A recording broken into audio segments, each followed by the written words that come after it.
All right. Are we live? We are. Yes. All right. We're live.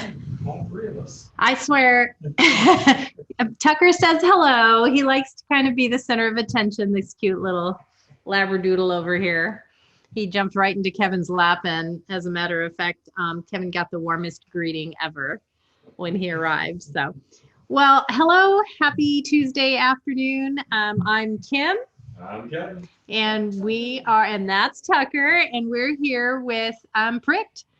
And our conversation is really just focused on things that prick you and that you learn from, and then you take them and apply them to a life well lived moving forward. The first thing I want to do is stop once again and put out to everyone who's experiencing loss because of the wildfires that our hearts and thoughts are with you. There's a lot going on here in the Napa community. A lot of people, once again, have lost their homes. It's very traumatic. So many had just moved back into their homes after the devastation 3 years ago. And here we are yet again.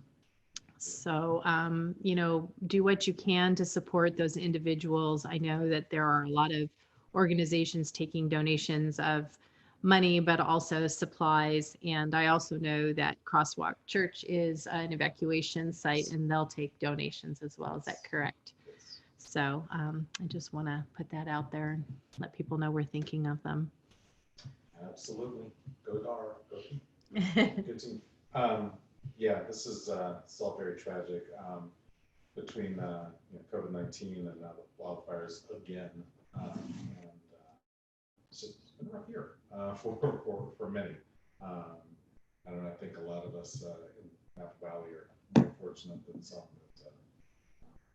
But, there's certainly a lot of loss and hurt right now. So do what you can to help one another and be kind.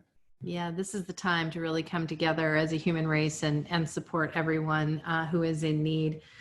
I was listening a little bit to the Democratic convention the other night, and Joe Biden was talking about, 4 major crises, right? The financial crisis, obviously, the pandemic that we're experiencing. We have climate control and the systemic racism and social injustice that's occurring. And those are going to be, the platform for the Democratic ticket moving forward.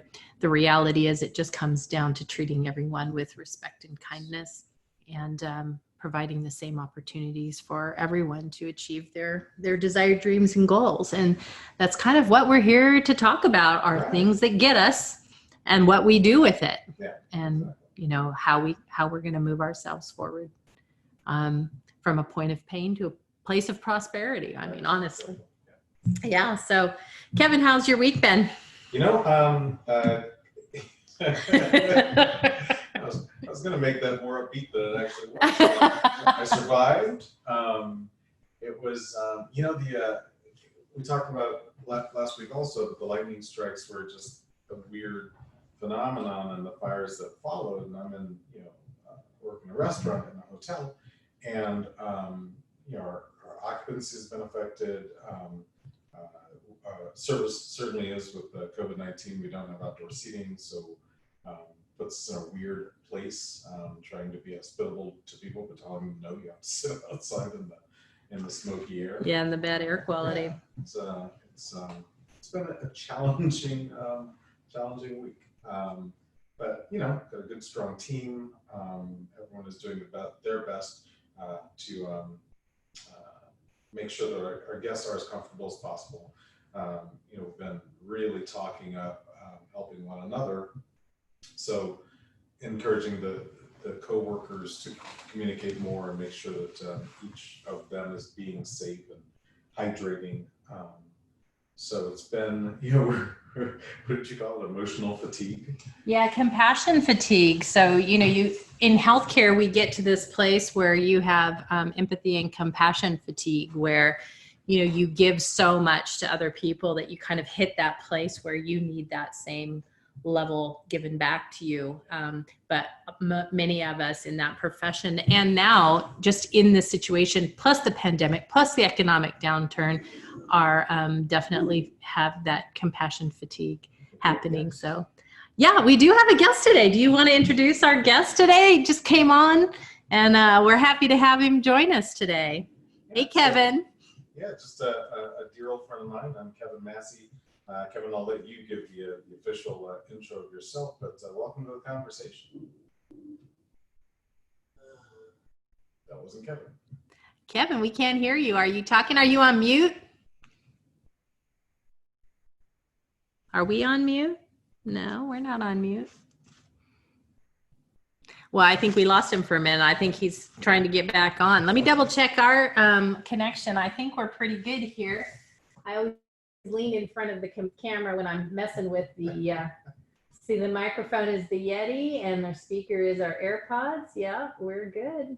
We're good there. So Kevin's trying to get himself on, but tell us a little bit about Kevin before he comes back. Sure, absolutely. So Kevin Massey is the owner of Napa Ford Lincoln.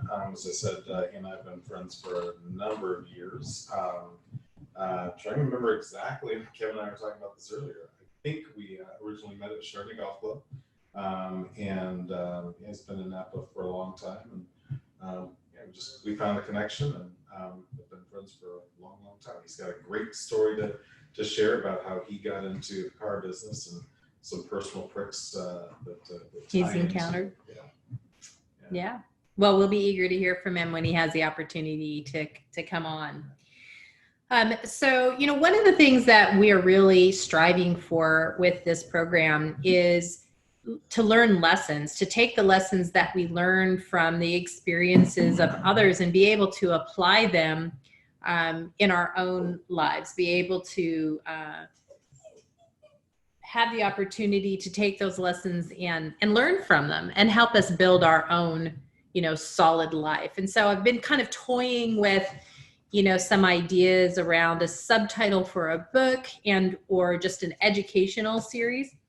And one of those kind of subtitles is, building an incredible world on a foundation of life lessons, or building kind of the life of your dreams from, a foundation of life lessons. Because again, what I said earlier in one of the other programs is, Henry Ford said failure is just an opportunity to begin again more intelligently. And each time we're pricked, it's not necessarily a failure. It's just something that happens to us that stops us in our tracks and makes us really stop and think about, how do we take steps forward? How do we go from a place of discomfort to a place of, unimaginable, prosperity? And I say prosperity not just from the financial sense, but, prosperity is really that feeling of fulfillment, contentment, but still a desire to grow and learn, and a place of gratitude, and being able to understand those concepts and apply them to your daily life really make a huge difference. And not everybody has that skill set, and a lot of people actually have some type of a situation occur with them, and it kind of spirals them out of control. And it's really about seeking the help that you need and learning from it and moving forward. So I know Sophie is Sophie, are you just not getting the attention you need? What is happening? Oh boy, my dogs are really wanting to be stars. You said a couple of words that I think we can build on. You talked about contentment. Mm-hmm. I should have written it down. I was going to. It happens. And I mean, we were just talking about memory. I mean, I've had 2 instances in the last day where my memory has just been shot. And I'm realizing I need to write things down more frequently. Contentment. Contentment was one. And you also talked about prosperity. But not just in the financial sense. So prosperity could be a wealth of love in your life. Yes. Or, For me, prosperity is an attitude. It's not physical belonging. I mean, if you lean toward kind of, or look at the Buddhist teachings, they talk about having everything that you need, but what you need is not material possessions. And, I think that is kind of being driven home yet again. We're kind of coming back to those basics and to that understanding as a result of this pandemic and the separation that so many of us are feeling, meaning, that human connection, that inability to go visit your family and to hug your family. I mean, I miss the hugs more than anything. I'm such a huggy person. And so not being able to do that really pushes me, into that place of almost anxiety, because that human connection is so important. And it really brings you back home. You read a lot on social media these days about, the things that become important are your friends, your family, cooking together, laughing together, the recognition that, a puzzle or a game of tag in the backyard is just as much fun as the, $5,000 grand trip to Disney World. I should have written that again. Prosperity, contentment. I'm with you on the physical contact. I ran into two friends while I was out shopping today, and not even being able to shake a hand. Yeah. For someone, especially you're a hands-on professional. I'm a hands-on profession. These are tough times for people like that. So COVID has driven us apart physically. Way off topic, but what do you think about the dialogue that has been happening about the social distance we created with social media?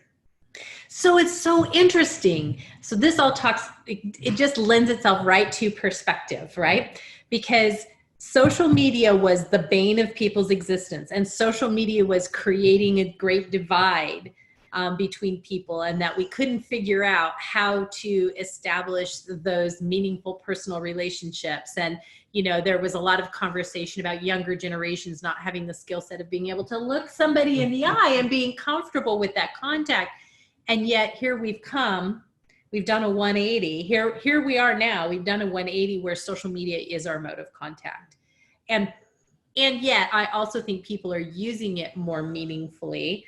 Like, I've told the story, I think, if I haven't, I will, of the five, we call ourselves the five. So in high school, I was a pom-pom girl. I don't know.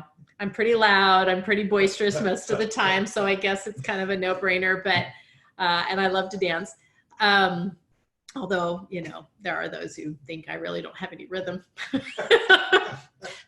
We may have to have a dance off one of these days. I'm not saying it's you, but at any rate, there's the five of us, and we were pom-pom girls in our junior year in high school, and we have remained thick as thieves for these last, what's it been, 35 years? Yes, almost 36 years. It's been 36 years. So we graduated in 84. So we've been friends all these years, and we get together every year and we do something fun. And last year, because one of us five was not doing well physically, we decided to put it off until early this year, and then COVID happened. So this is year 2 that we will not have been able to get together physically for 3 or 4 days and just love on each other. And so we have initiated every couple 3 weeks, we are on a Zoom call, and we just catch up with one another, and we plan it for an hour and we talk for 4. So I don't know, what do you think about social media and the great divide and or the closeness that it brings? I think that I think that we have lost something in our ability to connect. I think that even with my son, there's a distance, I think, that I didn't necessarily have with my father. Mm-hmm. Now, my father wasn't perfect, but it's a long conversation. We have a little time. love my father. Always been there for me. Had a great childhood, great upbringing. But I guess I can tell the story. You can. So the way that our parents chose to parent Um, Dad was the leader, role model, mentor, instructor, disciplinarian for the two daughters, and mom was in charge of me and my brother. So our relationship wasn't, I didn't have as close a relationship as with my father as I did with my mother, but I still had a great relationship with him. So next generation, my son and I had a great relationship for the first 10 years of his life, and through no fault of his own, there was a physical distancing when his mother and I chose to separate and divorce. But we've become friends again, right, which is really interesting. Still consider him, son, and I need to lead and guide and show him because he's now a young adult. A different relationship with him. I'm sorry, I walked out of the picture. Tucker is ringing the bell. So he's bell trained so that I will let him out when he needs to use the bathroom, but really it's just his ploy to get attention. So I think I'm the one that's actually bell trained and not Tucker. Well, anyway. Yes, he has rung the bell, but who's eating? It's not me. Yeah, not him. Sorry. So your relationship with your son, is physical distance. Yeah. And he calls, which is great. Called me today. I think that our relationship, I don't know. I don't know how it would be if his mom and I hadn't split up. Split up. But we've managed to build something even through this distance. I mean, physical distance. He's in Texas. He's such a good kid. So it's wonderful. I mean, my daughter lives in Sacramento, and we text a lot. And her dad and I broke up when she was 13, 14, that time frame. But I was always very close, lived, close to her and was involved in her life a lot. And but it kind of came down to the texting, a lot of texting. She was just more comfortable with that than anything. And of course, then when we spent time together, we would chill. There wasn't a lot of dialogue. We'd just chill. Now that she's older and has had a little time to experience life and a little bit of life and being on her own. And, she really relishes, as do I, the relationship that we have, and it's really evolving much more toward that friend kind of mode, where I just listen to her and am inspired by her and amazed by her and all of the things that she just decides she wants to take on and blow out of the water, and her aspirations. And it's heartening. It's also difficult. And I don't know if you and I have had this conversation, but it's also difficult. A girlfriend of mine and I had this conversation over the weekend with your adult children, because you really can't 110% express your opinion about a direction or a choice or a decision that they've made, because there is always this idea that they're going to withdraw and not include you in any more conversation going forward, and or physically withdraw themselves from you because they have that option, and nobody wants to live in fear. And, obviously we have a great relationship, but there are times when I listen instead of inserting my opinion. I listen, and that's actually, I tie it back to leadership skills all the time, listening and asking, well, what will you do in that situation? What are your ideas? What is the next step you're going to take? You just engage them in dialogue, and at some juncture, they'll ask you a question, and that opens the door for you to give opinion. But I know with my daughter at this, stage of the game, it's more about me listening than having an opinion about where she's going. Interesting. You just talked about one of our major pricks, fear. Fear. Fear really permeates so much of our life. We talked about it on show 1. We talked about the fact that, I was a little bit afraid of putting this concept out there for fear, that it might impede my ability to have opportunity moving forward. And I don't know why Sophie is whining. Is she sitting right there next to you? No, she sounds like she's in the corner. Oh yeah, she's probably gone out the door and now is sitting out here and wanting to get lunch. Oh, there you are. Oh my goodness, these animals.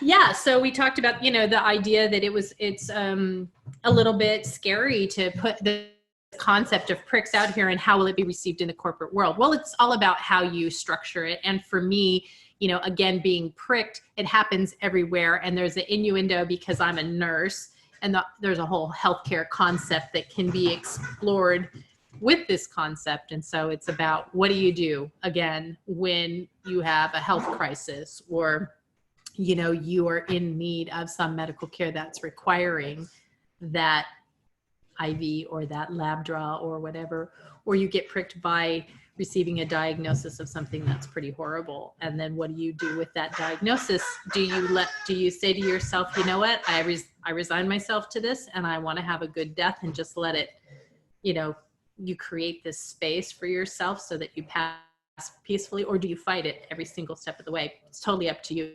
And that's what the pricks do, is they motivate you to do something and take some steps. So it looks like Kevin's back. Kevin, can you hear us? He's walking down the hall. He's got his mask on. We still cannot hear him. Interesting. We're not on mute on we're on mute on Facebook, but we're not on mute on Zoom, and that's where he logged in. So we'll see. Yeah, this picture just went static again. I know. He might be in one of those dead zones. You know, there are places in Napa that don't get any reception. Welcome to the backwoods. Welcome to the backwoods. Tucker, hey. Why is it now that you choose to play and be vigorous when you've slept all day long? Because he wants to be oh no, I can't say it. Hey, Kim. Oh gosh, that's funny. That's funny. So you wrote down contentment before. Is contentment another word you wanted to explore? No, gratitude. Gratitude. Oh, I love gratitude. Yeah, so let me just throw a sock monkey. Throw a sock monkey, and I'm going to grab my gratitude jar. Very nice. So go ahead, keep talking. So I think that you know, one of the things that keeps me going, certainly one of the things that I've really learned to embrace is the idea, the concept of being in a state of gratitude. In fact, I had a fairly common practice of writing a gratitude list every morning, and it sets my perspective in a different way. Mm-hmm. When we were talking about the fires and at the beginning of the show, yes, this is bad. Could be worse. You know, I still live in a pretty insulated, is that the word you want, area, Napa Valley. Yeah. I call it the bubble. We are still a top tourist destination, even with everything going on. Even with COVID, we're still insulated from the really bad stuff that's happening. So I've got clothes on my back. I've got, you know, a couple of dollars in my pocket. I've got a roof over my head. I've got, you know, a job, and yeah, these are things to be grateful for. I don't always love my job, and my jeans are tighter than I want to be. That's my fault. That's the refrigerator's fault. I always say the refrigerator shrunk my clothing. Exactly. So, yeah, just being content. That's what it ties into. Having gratitude for what you have, being content with what you have. I think those are important mindsets to get into. Tell us about your. I will. So there's two things. So don't let me forget on the contentment. the struggle that I've had with the word contentment. Okay.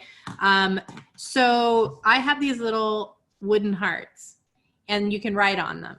I bought them when my niece was going to get married. I had her bridal shower here. And so I had these on all the tables for people to write positive intent for her and her husband as they move forward in their marriage. I ended up having probably, 500 leftover wooden hearts.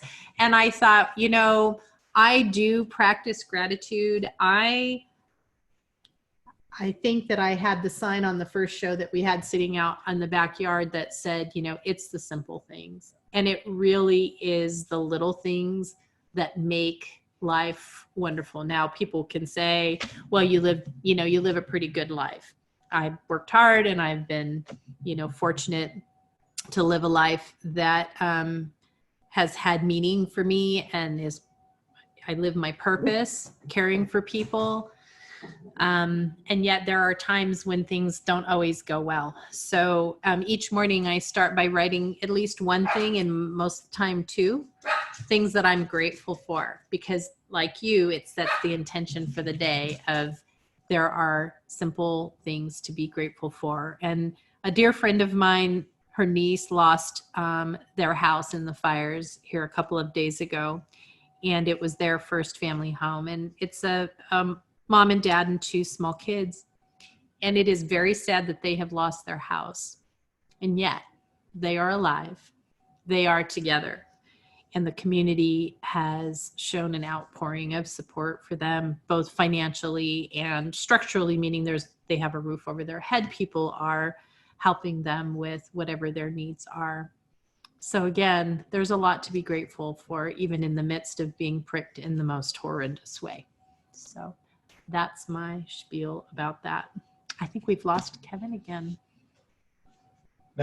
Next week or some other week. We actually have a lot of people lined up who want to be on the show, which is really fun because we've all had those experiences. So it's not unique to anyone. And for me, it's a beautiful bridge to the fact that we are all connected. Yes. We are all connected. We are of the humankind.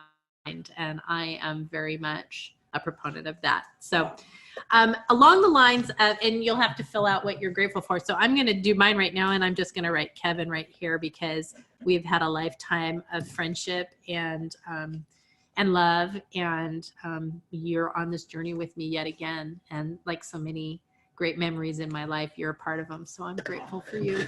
Thank you very much. So in my jar you go. I was a little more selfish in mine. But I too chose names. So Maxwell and Sharon. Well, of course, because they are your purpose. So contentment. I have struggled with the word contentment because I have looked at it as if it meant complacency. Because I am of the perspective of a continuous growth mindset, meaning I am ever evolving. I am ever assimilating information and applying it to how life works. How we live our life and how life works. And so I felt as if I ever achieved contentment, I would be resigning myself to a static life instead of a dynamic life. And yet, some of the things you just said really have pushed me in the direction of understanding that being content means that you're grateful for what you have. Versus there's nothing wrong with striving to get a higher degree or increase your understanding of a situation, or if you want to earn more money, striving for that. For me, so long as it's a purpose-driven, I don't know what the word for strive is, a purpose-driven strive, a purpose-driven direction that you're going, it's not just out of greed, then I think that's a beautiful goal, and you should push for it. And yet you can be content in that, in your moment, in that moment, in this space right here and now. You're content and you're happy, recognizing that there is still more that you want to do, and being content with the idea that there's still more that you want to do, and that you don't have to have all the answers and or be as successful as you think you should be, you know, it's okay. It's just okay. Yeah. You know, give yourself that grace. Yeah. Grace, another great word. We too often that word gets tied to religion. Grace? Yeah. Mm-hmm. And I don't think that it is strictly a religious term. No. It's exactly what you said. Give yourself grace, give others grace, show grace to people around you, especially in difficult times like this. We just have to continue to be kind to each other, to support each other, to love one another. There's so much negativity out there. You can find it anywhere you want to look, but I think part of the purpose of this show is to increase awareness of grace and love and growth beyond. And I don't think that hate is a growth path. I would agree with you. My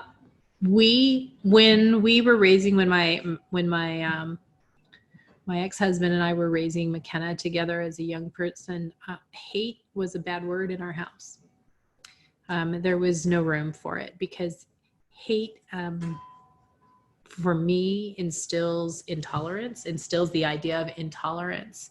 And when you talk about grace, grace for me is patience and compassion. And when I say give yourself the grace to heal after you've been pricked, give yourself the grace to take as much time as you need to take to feel that you have an understanding of what that prick was all about. It just means to give the same level of patience to yourself as you would give to your best friend. It just means to be compassionate and kind to yourself as you would your friend or your neighbor. And the reality is that, I don't know about you, but I'm my own worst enemy. And I push myself, and you should be over the shoulda, coulda, wouldas. Oh my gosh. Yeah, another 3 bad words. You know, you do the best you can do in the moment that you're in. And then when you look back and you say, I could have done that differently, there's could, you know, that situation, there's a way to handle that situation better. And what I learned from it is, and what I'm going to take forward and apply to my life in the future is not should, could, would. Don't beat yourself up. Say what it is, what I learned from it, and how I'm going to apply it. Brilliant. And that's what the show, the book, and the movement are about. Yep. Everyone gets pricked. Most of us have been a prick. At some point. Lesson number 1, don't be a prick. But yeah, it's the takeaway. It's what do you do next? How do you not do it again? Because the definition of insanity is doing the same thing twice and expecting a different result. Yeah. Or more than twice. The reality is that you can learn a lesson. So I recently went through a training. I am working on my certification as a mind-body medicine practitioner because I really, really believe in caring for mind, body, and spirit. When I was in nursing school, I say I grew up with the philosophy of nursing being care for mind, body, and spirit. And somewhere along the lines, we became pills and procedures in medicine. It's coming full circle. I am working on my certification in mind, body medicine. And one of the things that we talked about, and I've just lost my train of thought. What were we just talking about? Just me. Pills, procedures, mind, body medicine, certification. I'm rolling backwards. I thought it was pricks. I thought you were going somewhere with the... It was about don't be a prick. You know, that was like the first thing that you learn. Yeah. I don't know. It'll come back to me if it was really that important that I share. It'll come back to me. It was a beautiful segue into the next topic, I'm sure. But, you know, it's about creating the movement. We were talking about it. This is about creating the movement, really about understanding, you know, what you're going to do Okay, I got it. Oh, it came back. Oh, that's so exciting. Okay, so one of the exercises in mind body medicine in the training was the act of forgiveness. And so there's an individual who I really had felt wronged by, was a friend to this individual, bent over backward for this individual, was there in his true time of need. And some of the behaviors that he exhibited and some of the actions that he took really hurt me. They hurt me at my core because I give of my whole self when I give like that. So I focused on that individual to forgive, because when you're angry at someone or you're holding a grudge against someone or harboring some ill will, not that I really have any ill will against anyone, but when you're harboring just kind of that anguish, it affects no one but you. It zaps your energy. It beats up on your spirit. You just carry this heaviness, and I wanted to let it go. I wanted the weight to lift off my shoulders. So we went through the exercise of body awareness, where you take the time to be still and quiet, and you scan your body and you see if there are any areas that are tight or holding some type of anguish, like does your gut hurt? Does your back hurt? And then you try to kind of put some meaning to that. And in that process, you identify, that ailment is associated to, whatever, this weight that I couldn't let go. And so the act of forgiveness, like I visualize forgiving that person, kind of writing on a piece of paper, I forgive you, and then setting it on fire and letting it go, right? So then the anger goes. I could not forgive this person to save my life. I could not forgive the person to save my life. So when we went back into large group session, there were 250 people in this. Well, all right then. 250 people in this training, and we would do small group sessions of 10, people at a time. I shared in the large group, I said, I really want to forgive this person. I really want to forgive this person and move on from the situation. And yet I can't. And the leader of the conversation said, you have to give yourself grace. Basically, you have to be patient with yourself. And sometimes it's not time. And then someone else came on, and this epiphany occurred. He said, I have learned that until I truly understand the lesson that I was supposed to learn from that situation, I would be unable to forgive the person of whom I thought had, done me wrong.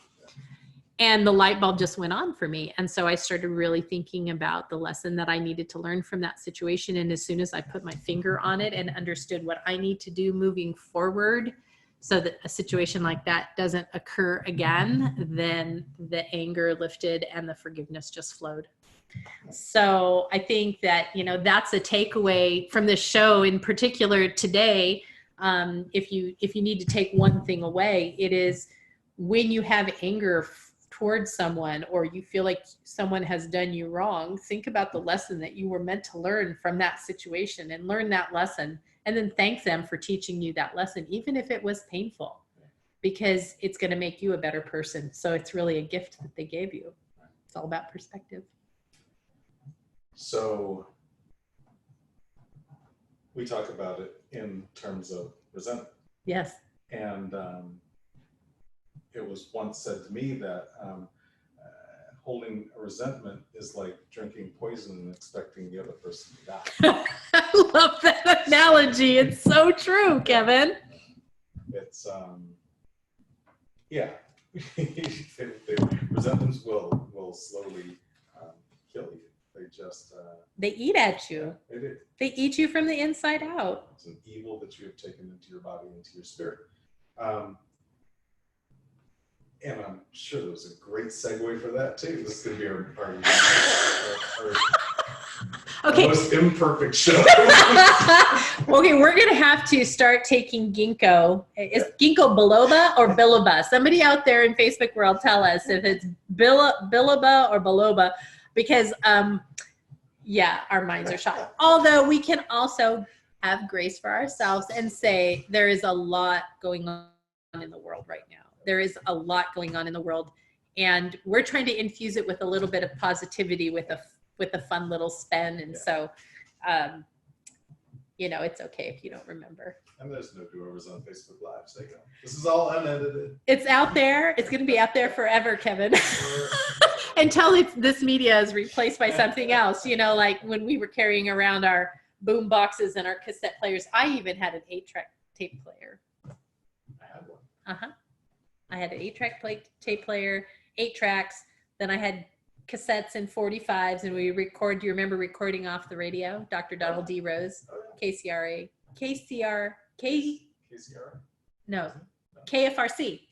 KFRC, Dr. Donald D. Rose, and he'd play the music, and you'd hold your little recording box with your cassette player to the radio, and you would record the song, and then you'd have it. Dr. Donald D. Sunday Morning Rose. That's right, Dr. Donald D. Rose. So let's see. So we're expecting guests, so we don't have a lot of content, but it's just chat. So, it's just a conversation. Yeah, it is. But yeah, again, I've talked about it so much. So pricks as it relates to our current situation with the wildfires. So you mentioned someone who lost a home. Mm-hmm. There's dozens that have been displaced, either temporarily or permanently. Loss of life, not lice. Loss of life has occurred. I saw a news story this morning about a young lady that we went to high school with who she and her husband ran from their house as the wildfires approached. He has burns over 3/4 of his body, and she is pretty badly injured as well. And so it's going to be months and months of healing for them, you know. So there's just a lot for people to take in right now, and not to mention the fact that there's a lot of PTSD. There's a lot of Tucker, hun, come here, babe. There are a lot of people who just the smell of the smoke, which is very prevalent today, has been, excuse me as I choke up, has been over the last 3 weeks. The smoke has really been prevalent, and so it's tough going. Are we getting any comments? Sorry, no, I lost the live feed for a second. Oh, something I did. So, well, maybe it's not going. You never know. Feel free to comment. No, yeah, I got it back. Well, and I don't even know if we're on the actual feed that we set up, or if it's just the one that that Zoom went live with. I'm telling you, the technology changes every week. So you think you have it down and then you don't. We are going to have next week a friend of mine he's in Florida. He just took a new role as a lab director over 5 hospitals. Super proud of him. I've been working with him for quite some time, met him in San Luis Obispo, and he was born in the South Pacific Islands. He's Filipino, and it is amazing to hear some of the stories that he's going to share with us and talk about different ways he's been pricked in his life. And I'll thank him for his service now, and I'll thank him for his service when he comes on the show. But he is military Air Force Reserves currently, and has really done a lot for our nation. And then after that is a gentleman, his name is Mike Ryan, and he is all about the innovation in healthcare, serves on multiple boards, comes from a long family history of being healthcare consultants and actually building hospitals around the world and consulting with different projects. So he's going to come to us from San Francisco. He's currently working on a pretty cool project that will be seen as kind of a COVID pass, they call it, is the name of the company. And it's like a pass to show that you've recently been tested or whatever, so that you can get into large gatherings and have that clearance. So I'm really eager to hear some of the things he has to say. And then sometime in September or early October, we talked about it earlier, we're going to have some teenagers on and talk about their perspective on social justice, which is pretty amazing. And here's the funny thing. So I wanted them to come on this week. They were like, well, maybe, but what's this Facebook thing? They have no idea what Facebook Live is. So now I'm researching an application called Restream so that I can push it out to not only Facebook, but Instagram, because that's really where they want to be. That's where they have their accounts. And so I have to figure that out in order to entice them to come on board. Another layer of technology you have to bring. Another layer of technology. I'm learning, so it's all good for me. I was a little bit of a techie back in the day, but yeah, it changes faster than I can keep up. So weird. Yeah. So not to. No, I can ask you that. You can ask me. I could, but I'm not going to. So there. Okay. What's on your nightstand? What's on my nightstand? What books? Yeah, what are you reading? Oh my goodness. So the one book that keeps coming off of my nightstand, because I take it with me all over the house and anytime I travel, is the Book of Joy by, which is an interview with the Dalai Lama and Desmond Tutu. And I am so immersed in this book because the thinking of these two incredibly wise and spiritual men, and one would argue one spiritual and one is religious, but of course there is just that spiritual connection that they have. Their line of thinking and mine aligns so beautifully. It just fills me up. I'm absolutely overwhelmed by it. And I really should grab the book because I have these, one of my best girlfriends, Terry Burnett Allfield, we were at, just before all of the COVID shutdown stuff happened, we were at the Chinese New Year parade in San Francisco. And she took me in this little shop and they had these great little flags that you use when you're studying to flag important quotes or things that you want to refer back to. And so this book is, and the little flags I bought are different types of cats.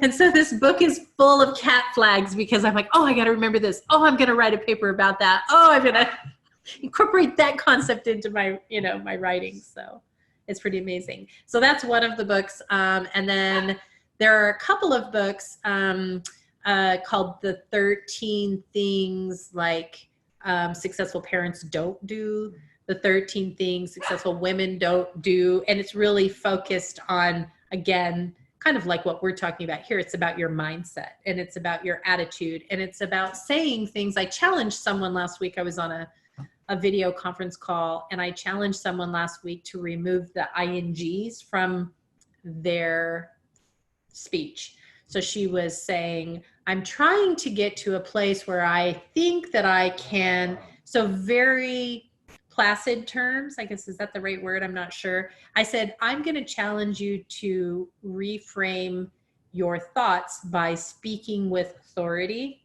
and stop telling people what you are trying to do and start telling them what you will do. I will blah, blah, blah in this time frame, because then it becomes real for you and you achieve the goal. Whereas when you say I'm trying, that's open-ended. You can continue to try for the next 10 years and you can always have a reason why you didn't achieve whatever it is that you set out to achieve. So it's books like that. Yoda method. Yes. Say it. What is the Yoda method? I know I can hear it. Try not to do. Yes. And so there's also a beautiful phrase. I absolutely love it. It's Latin. It's acta non verba, which is actions, not words. And I love it. How about you? What's on your nightstand? Since you asked me. Yeah, I did, didn't I? I set myself up for that one. You did. Well, it was Mike Rowe, the way I heard it, but you returned that book, so that's not on your nightstand anymore. Still working on finishing The Gifts of Imperfection. I've got 20-ish, 30-ish pages left. Loving that. Love Renee. Just picked up a new book I'm not ready to talk about. And then I've got is it called Educated by Tara? Oh, it's amazing. It's my daughter's favorite book. Yeah. We were going to go listen to her speak at Cal State Sonoma a while back, but it didn't work for our schedule. We had purchased tickets. We just couldn't get there. Yeah, but it's a great book. So are you into it? Have you? Third chapter, I think. Yeah. Are you liking it so far? I am, yeah. It's an interesting story. So Appalachia, is that what she said? Yeah, starts out in Appalachia. She's homeschooled, large family, like 9 kids, something like that. And it's eventually going to talk about her education, how far she's gone. She went a long way. So yeah, I'm looking forward to getting into that some more. Why do you read, Kevin?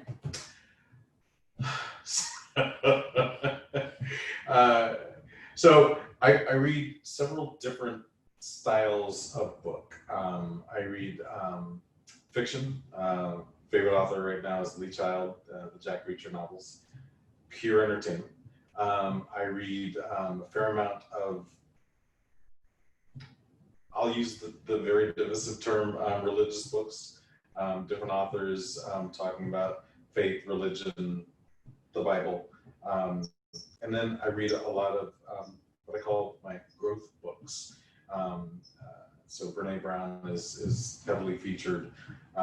Authors like that keep me, challenge me, that continue to make me want to do, act, behave better, think better.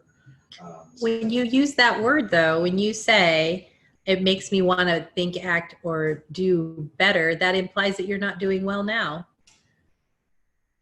I think most people on this planet can improve. I will not say all, because you may think you're there. That was very PC, Kevin. I'm proud of you. So I'm very much of the philosophy that where we are in this moment and how we are in this moment is exactly how we're meant to be. And that as you read and absorb more information, it does give you impetus. It does fuel your fire a bit to say, you know what, I can do that thing differently. And you can try it, and you know what, it might be better, but it might not. And so I would challenge you, my dear friend, to be comfortable in the beauty that you are, because you are an amazing soul in right here in this moment, and to continue to enrich your life. And yes, use it to, you know, apply to forward movement and see if it really does make you, you know, appear to be better. I would challenge you to also say, who are you trying to appear better for? The nebulous they or a higher power? Okay, so different aspirations. And yet just to know that you in this moment are just an incredibly beautiful soul. So I was telling one of my coworkers, another manager, will not name him because he was rude to me. Was he a prick? It was a good prick. Okay. So I told him after we came out of the COVID shelter at home and got back to work, and we were just kind of talking about what we had done during the hiatus, mini vacation. The mini vacation that wasn't a vacation because we were all so stressed. Yeah. I told him I'd done a lot of reading. I was, basically telling him kind of the same thing. I was doing some reading to improve myself, become a better manager, that sort of thing. And at the end of the week, he said, you need to read some more. Oh, wow. Wow. Well, thank you very much. I appreciate your opinion, and you recognize that that statement reflects more about you than me. But we always come up with those great comebacks after the fact, you know, because in the moment we're so shocked, because that's just not how we're wired. Yeah. So, well, Kevin, it's 4:59. How quickly do these conversations go by? That was very rapid. So, so join us. We're going to do this. We're just going to keep doing this because we have fun with it, and we find meaning, and we get feedback from people that they find meaning in the conversations as well. So every Tuesday at 4, we're going to be here on Facebook Live, and once I figure out restream, we're going to be on Instagram too, and we're just going to keep having the conversation. So please feel free to comment. If you want to be a part of the show, if you have a story to share about, you know, something that's happened to you and how you used it to move forward in your life, we'd love to hear it. And so would the audience. Yeah. So, Mr. Massey, really sorry that we couldn't connect today, but we'll invite you back. Absolutely right. And I guess in the meantime, be safe, be well, keep a strong sense of self and care and compassion and empathy close to yourself, so for yourself and also for those around you. Yep. Anything else you want to say, Kev? Gratitude and contentment. Yep. So, all right. Bye, Facebook world. We'll see you.